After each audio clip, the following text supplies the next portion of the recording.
Thar Block 1 integrated coal mine power project located in the desert region in southeastern part of Pakistan's southern Sindh province is one of the important energy cooperation project under the China-Pakistan Economic Corridor framework led and invested by China's state-owned Shanghai Electric.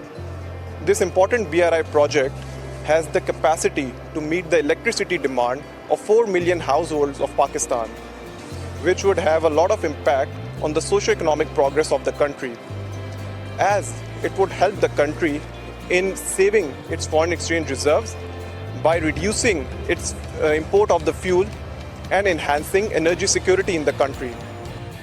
我们这边用塔尔当地的煤发电呢，本身它的发电成本比较低，那么我们有助于它这个降低整个这个国家的平均的这个电费。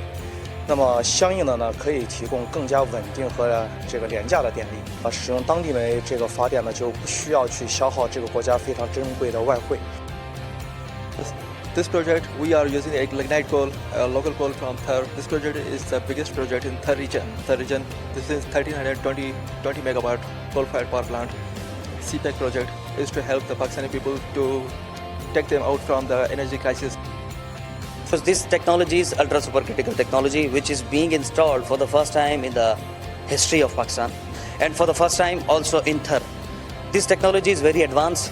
We got no expertise on this technology because this technology was very new for us. The Chinese are very good teachers because they have a great expertise on this technology, and they are always supporting us, and because of their constant support throughout, we are able to operate the plant without assistance.